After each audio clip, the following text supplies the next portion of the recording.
तो कई लोग मुझसे अक्सर पूछा करते हैं कि आप ओशो से कैसे जुड़े और आपने क्या सीखा क्या नहीं सीखा। तो मुझे लगा इस पे एक छोटा सा वीडियो बनाना चाहिए।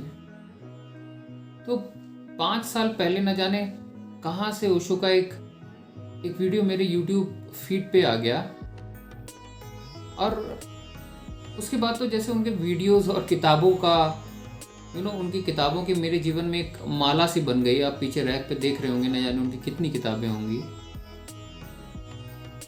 तो मैंने उनकी कई किताबें पढ़ डाली, और फिर अचानक एक बड़ी तीव्र इच्छा हुई कि मैं उस जगह पे जाके देखूं जहाँ पे उन्होंने अपना ज़्यादा से ज़्यादा जीवन गुजारा, और जहाँ उन्होंने सत्संग किया, अपने प्रवचन दिए, अपनी प्रवचन मालाएं दी। तो पुणे स्थित उनके जो मेन आश्रम है, that meditation resort which is there in Pune, Koregaon, तो मैं इस आश्रम में कई बार गया और मैंने कई दिन गुजारे, और कई ध्यान शिविर यानी मेडिटेशन रिट्रीट में भी मैंने कई समय गुजारे। तो अगर मैं बात करूं ये सब शुरू कब से हुआ, तो साल 1970 मनाली उनका पहला ध्यान शिविर, उनकी एक प्रवचन माला चल रही थी, श्री कृष्ण मेरी दृष्टि में। वो किताब भी मेरे पास है।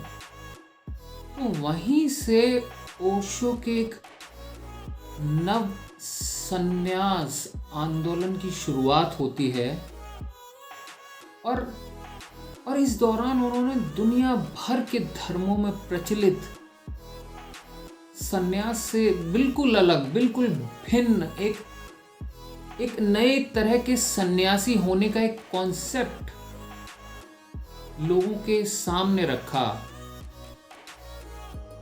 तो ओशो बात करते हैं एक हंसते खेलते सन्यास के प्रस्तावना की, जिसमें कोई भी त्याग, कोई भी पलायन नहीं था,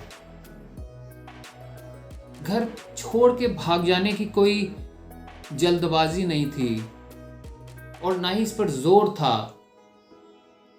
बल्कि इस तरह के सन्यास में ओशो अक्सर बोला करते हैं, आप अगर उनकी कोई भी प्रवचन माला सुनेंगे तो उनके सारे शब्द एक तरफ, सारी शब्दावली एक तरफ, मगर हर क्षण उनका इशारा होता है ध्यान की तरफ। तो ध्यान द्वारा स्वयं को चेंज कर देने की, रूपांतरित करके जीवन को और सुंदर बनाने की भावना इस सन्यास में थी, जिसे लोग नियो सन्यास भी बोलते हैं। तो उन्होंने बात की संसार में रहते हुए संसार के न होने की, पास्ट की मेमोरीज हो या फ्यूचर की कल्पनाओं से अलग होकर to live in the moment to moment, क्षण क्षण होश से भरकर जीने की उन्होंने बात की, और वही नव संन्यास था। और इस नव संन्यास में किसी भी सन्यासी को कोई भगवा या गेरुए या किसी भी और तरह के रंग के कपड़े पहनने की कोई मैंडेट उन्होंने नहीं रखा, कोई ज़रूरत उन्होंने नहीं रखी, ना किसी तरह की माला दी, ना किसी तरह के नियम दिए जो कि लोगों को पालन करने थे, ना कोई खास प्रकार का पूजा पाठ बताया, ना कोई ईश्वर प्रार्थना बताई। ऐसे कोई भी रिचुअल्स उन्होंने नहीं दिए, और उनके हिसाब से इस सब की कोई ज़रूरत भी नहीं थी। अगर वो बस बात करते थे केवल एक चीज़ की, जो कि थी होश। कोई भी छोटा या बड़ा काम करें पूर्ण होश के साथ। तो उनके हिसाब से बस हर दिन सन्यासी होने के लिए केवल एक शर्त थी, वो थी ध्यान, माइंडफुलनेस या मेडिटेशन। तो ओशो की नज़र में सन्यासी वो है जो अपने घर संसार, अपने पति, अपनी पत्नी, अपने बच्चों के साथ रहकर भी फैमिली सोसाइटी की रेस्पॉन्सिबिलिटीज को निभाते हुए भी ध्यान और सत्संग का जीवन जिए। उनकी दृष्टि में यही असली संन्यास है। ओशो कहते हैं कि आपने घर परिवार छोड़ दिया, भगवे वस्त्र पहन लिए और चल पड़े जंगल की ओर। तो ऐसा सन्यास कहाँ रहा? ये तो त्यागने का दूसरा नाम है, और त्यागना तो बहुत आसान है। वो इसे भगौड़ापन कहते हैं। भागना तो बहुत आसान है, पलायन कर देना तो बहुत आसान है। आपके पास बहुत सारी जिम्मेदारी हैं, आप एक कदम निकालिए, आप भाग खड़े हो सकते हैं। और इन्हीं भगोड़ों को हम लोग सन्यासी बोलते आए हैं। तो एक अर्थ में आसान भी रहा है इस तरह का सन्यास जो लोगों ने अब तक देखा था। और ये नया सन्यास लोगों के लिए बहुत नया था। बहुत कंट्रोवर्सी भी हुई इसके इर्द गिर्द, क्योंकि उन्होंने उन सभी पहलुओं को छुआ, उस ऊर्जा को छुआ जो जब नीचे बहती है तो वासना बन जाती है, और जब ऊपर बहती है तो ध्यान बन जाती है। तो जो पहला सन्यास चला आ रहा था, जिसको ओशो ने भगोड़ा बोला, वो सन्यास इसलिए भी आसान था कि आप संसार से भाग खड़े हुए हैं। तो संसार की सभी समस्याओं से आप वैसे ही मुक्त हो जाते हैं, क्योंकि समस्याओं से कौन मुक्त होना नहीं चाहता, और समस्याएं किसके जीवन में नहीं है। लेकिन जो लोग संसार से भागने की अथवा संसार को त्यागने की हिम्मत नहीं जुटा पा रहे थे या जुटा नहीं पाते हैं, ज़्यादातर लोग, और मोह में बंधे रहे या किसी रेस्पॉन्सिबिलिटीज ड्यूटीज़ में बंधे रहे, उन्हें वो पहला वाला त्याग का वो कॉन्सेप्ट, जिसमें लोग घर छोड़कर साधु हो गए, भगवा वस्त्र धारण कर लिया, उनको वो कॉन्सेप्ट हमेशा महान लगता था।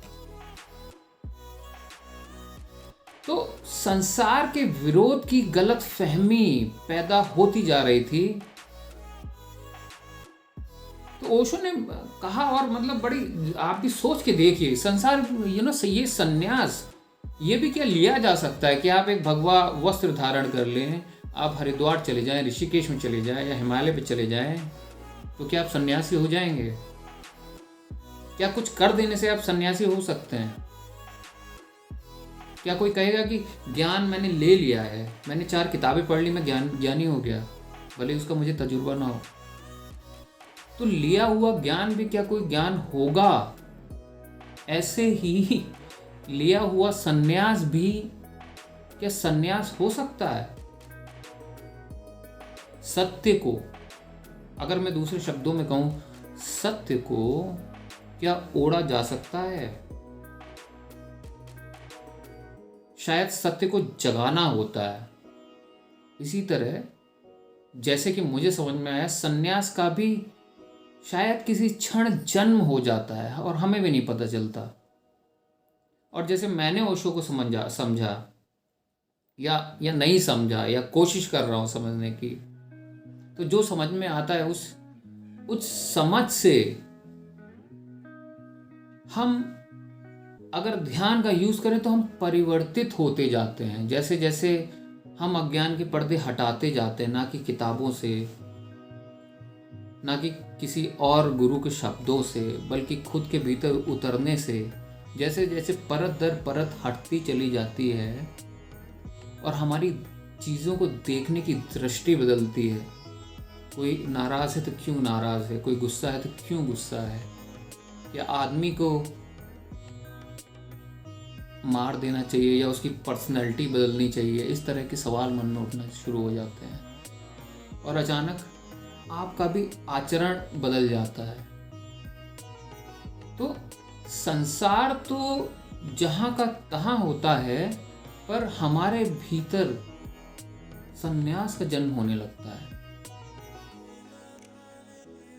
तो ओशो की इन्हीं गहरी बातों ने मुझ पर या कई लाखों लोगों पर चुंबक का सा असर किया, और मैं आज भी उन्हें पढ़ने और खुद को समझने की कोशिश करता रहता हूँ जब भी मौका मिलता है।